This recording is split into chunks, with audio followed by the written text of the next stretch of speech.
Alright, I got back from TFCon 2022.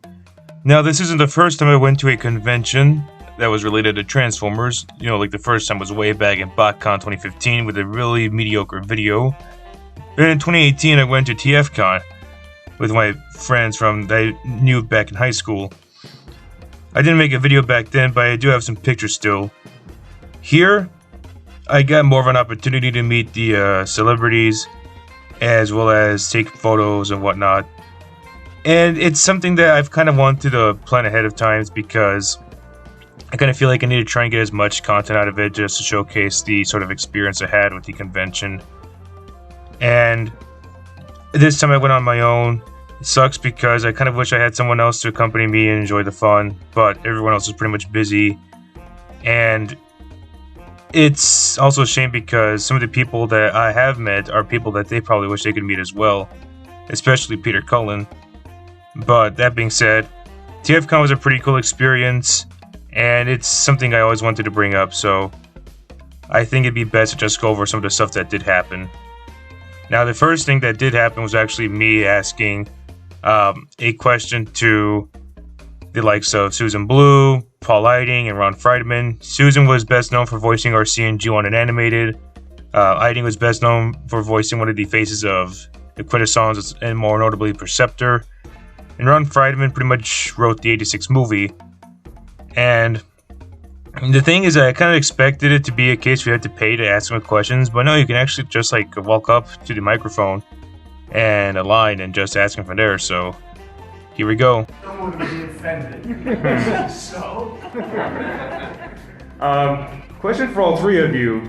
If you were asked to be in a AAA developed Transformers video game, not a mobile phone game, but on the current consoles, how would you portray your character if it was a unique story, and how would one of you write it? That's a good question. Because the game is all action, and if it's not, nobody plays it. And yet there has to be a story, and the characters have to register. Other than that, it's happening to anonymous individuals. So the idea is to create memorable characters and have the action virtually continuous, which means the conflict is continuous until the game is played out. Not easy. No, but that's a wonderful answer. I mean, that's it in a nutshell. I can't elaborate on that. I'm deeply touched. Thank you, sir. All right, it's nice to see all three of you. Nice to see you. Thank you. Next up, I decided to check out some of the cosplayers that were around. Some of them I didn't take as many photos of because they all got in line to take a chance in winning in the cosplay contest, but there were a handful that I did get to meet, and it was kind of a nice thing to actually do, if you ask me. I just hope that whoever won got a pretty good prize. I think the prize was the Robocin Optimus Prime. You know, that one auto-transforming figure that was initially viral in a lot of videos because it looked like the reveal of Shield Legends Prime that transformed automatically. But this one looks like much nicer looking and is much more official. Either way, that'd be a pretty good prize to win. But for the cosplay pictures I did take, I did wish I got more, but then again, they all got ready to be in the line. We got ourselves an amalgamation of Tarn and Prime Soundwave, as well as a G1 Megatron in some sort of trench coat looking thing. As well as an Optimus Maximus that kind of reminds me of Combiner Wars. And after that, I went to look for the Optimus Prime truck, which was pretty much a surprising addition to the lineup because it's the 15th anniversary of the movie, and it's amusing that we're using the truck that was used in a movie that turns 5 this year. But that being said, even if I don't like The Last Night, this truck is still pretty awesome if you ask me. For those that don't know, Optimus is Here is a program that a handful of fans made in order to spread awareness of anti-bullying measures, as well as making sure that people can get into a fun program with a beloved character. And Optimus is Here makes a very accurate truck replica. I mean, granted, there are a few details that are inaccurate, of course, because this is more of a fan project, not a one-to-one truck used in the movie. But it is a pretty cool thing to do nonetheless. And ultimately, it just makes me wish I got to see more vehicles, because Yeah, I remember back in SECC and HasCon 2017 that they actually brought in like a handful of custom vehicles that were very accurate to the movie. Maybe they were actually like stock from the film, or they were just like fan-made replicas. But they were pretty cool nonetheless, and it made me wish I got to see more of them. But at the very least, seeing this truck is actually like impressive, if you ask me, and it's huge. I know for a fact that the Peter built was smaller than this truck, the Western Star, but the Western Star is outright impressive in hand. Would I say in hand? Like more like up close, because in hand just makes it look like a toy thing. After that, I went to look through a majority of the showroom, looking for all the merchandise we can buy. There's a lot of stuff that was available, and some that were on display. Various third-party and official stuff, figures from Generation 1, both US and Japan and European exclusives. Many different Beast-era figures. Robots in Disguise, Unicron Trilogy, all the movies. Some of animated. You know, you got like plenty of Prime stuff, both US and Japan. Beast Hunters, RD 2015, different like chug lines. Both in new in packaging or out in display or in baggies. New stuff was there as well, albeit in somewhat higher prices you can find at retail. I didn't buy that much over there just because I kind of felt like there was just so much to catch up with that I've already gotten to. You know, it's like back in 2018, like the Studio Series line was like nearly completed with its first year. Meanwhile, today we just finished the War for Cybertron trilogy, and in 2018 like Siege was just getting into the Autobot and Decepticon announcements for the first few waves or so. Amusingly, I remember the fact that there was an Autobot only announcement and then a Decepticon only announcement. But now I've just been I pretty much caught up with both lines, and I don't think I saw a Siege Jetfire. I know there was an Omega Supreme, but that was belonging to somebody else instead. But I would have liked to go on Jetfire as well as Omega Supreme and Skylynx, since I do own, you know, Hot Rod or Rodimus Prime from Kingdom, as well as the Arc and Scorponok from Earthrise. Plus, to be honest, like in addition to it being hard to look for stuff that I can buy, because I mostly wanted to collect the current stuff for synergy's sake.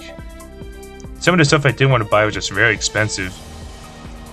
And if I were to get into certain lines, it'd mostly just be for the fact that, hey, it'd be cool to own at least this one figure from the line.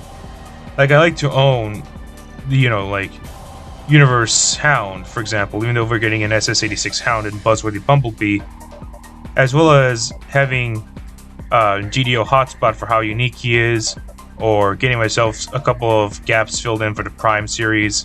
I would love to have gotten myself Hunter Optimus Prime, Cybertron Galvatron, but I don't think I saw those guys. Amusingly, I did get to see a G1 Starsaber, and there was a much cheaper version, but I noticed the fact that he was missing his Braymaster and the faceplate that would go on the Starsaber helmet, so I had to skip out on that one. But maybe someday. I mean, if that toy guy can get him his own like Starsaber at a very cheap price, I guess so can I. Yeah, you can definitely tell through all these displays that there's just like a lot of variety of stuff there. And considering the fact that it was so crowded, I had to make sure I didn't bump into anybody. I do know for a fact that there was like one guy that was selling Japanese merch as well, not from Transformers but from other media. I recognized the character Asuka from Evangelion, and another guy who I nearly got a Siege Megatron from, but until I found out he didn't have the Battle Masters because it was a Netflix version. He was selling 4 Rey plushies, and it was amusing too because I got Rey early in the month. But there are certain things I just wish I could get at a cheaper price. For example, Nemesis Prime for the Netflix series, because even though I hated Netflix Nemesis, I did want to own the repaint, so I can get that figure as well as have the trailer be repurposed into a G2 trailer for the Netflix Optimus, I guess. There was not much that I really could buy, honestly, especially since I already bought like a lot of other stuff earlier in the month. But that being said, I did buy myself 2 things. So yeah, not much of a big haul, but hey, at least I got a lot of other stuff earlier in the month, and and that Wolverine that just showed up was like on my doorstep when I came home. Haven't done this regularly. The RoboSyn Optimus. Yes, sir. And this guy is based on that one viral video that has gotten a lot of views. This time it's official. And he can transform, of course. I said he can transform, see?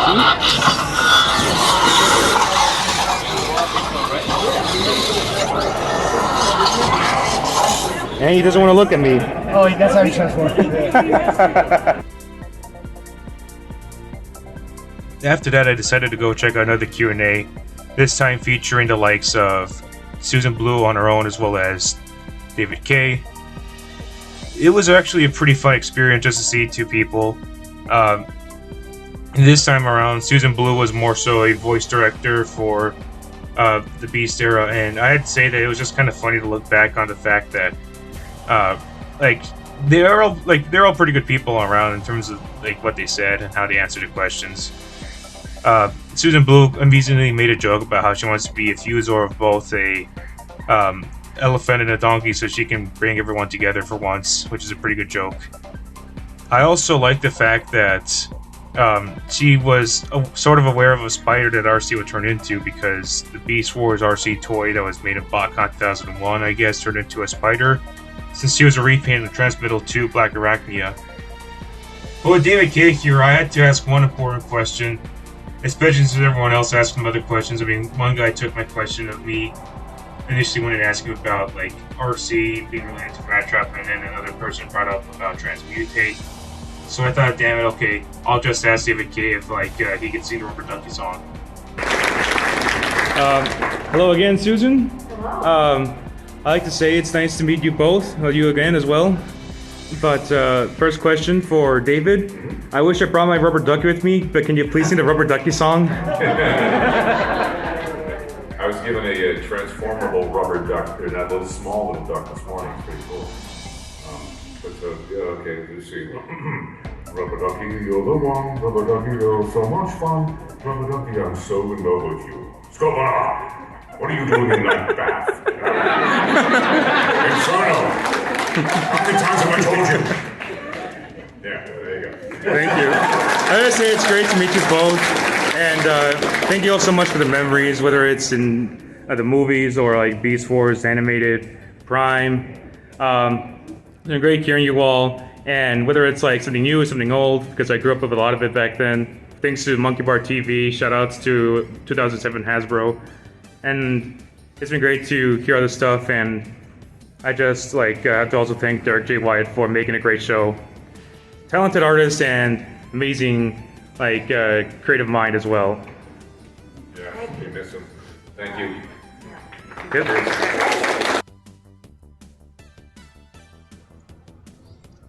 Wrapping up this video, I also got to meet Peter Cullen, which unfortunately I can't really stick around for the Q&A because I had to make sure I got home, considering the fact that I had to use public transport, as well as the fact that it was going to be hard to trust the city, considering all the crazy stuff that was going on in these past few months. So I thought, screw it, I'll just take a quick photo of Peter Cullen. And it was just like an honor to meet the man. He signed my spare Kingdom Optimus Prime, which, fun story, I got that Optimus by accident when I ordered Beast Wars Megatron. And I got that spare Optimus accidentally when I wanted to order Beast Wars Megatron on Walmart.com. I got Megatron for free, but I didn't know what to do with Optimus. Maybe customize him? Maybe I can just use him as a spare in case my other one breaks? But the opportunity came and I got Peter Cullen to sign it. Now I must make sure that I find a protective case for it, because I'm pretty sure the time I got home the ink might have been scuffed up a little bit, so I better be very careful. I don't want the signature to be lost. That's history right there that I want to preserve immensely. But meeting Peter Cullen was just felt like an honor, like as brief as it was. And again, because of the stupid rules TFCon had to do. But that being said, it was great to meet him. You know, I've never met a celebrity or voice actor in my life that has changed the way I got to experience conventions. Now, I met Dwayne Cameron earlier in C2E2, but he didn't have the same impact here Peter Cullen did, if I'm being honest, and that's no disrespect to Dwayne.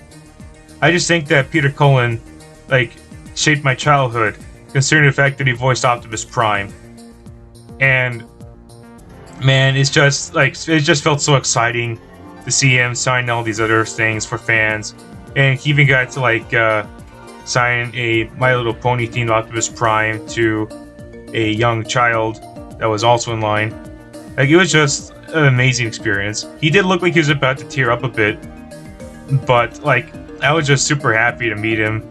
And I could even shake his hand and just thank him for all the years of voicing Optimus in, you know, G1, the movies especially, Prime, RD 2015, and all the other like Cybertron games. And when I was leaving, he did say till all are one in the voice, which I think I'm gonna die happy. Oh my god, it's just it's like I said before, like none of this stuff I don't think can ever be done again, because Peter Cullen just popping up in a convention is gonna be like it's less likely than getting lightning in a bottle. The fact that TFCon 2022 was the same year that he would pop up and was just the opportunity I had. And I know for a fact that after seeing some celebrities like I looked up to pass away, or I know for a fact they're impossible to meet because of just the way they don't do like conventions. Like, I know Tobey Maguire doesn't do conventions, and Stan Lee sadly passed away in 2018. But just the fact that I got to meet Peter Cullen, and the fact that he signed one of my primes is just an event I'll never forget, as brief as it was. And I kind of hope that if I ever get to see him again, hopefully I can actually bring something else for him to sign. But I know for a fact that it's going to be very rare, and maybe it's for the best that like this might be the one time, because you never know like when he'll return again. But yeah, it's just like the fact that I got to take this picture of him in the same room I was in, the fact that he signed my Optimus Prime is just like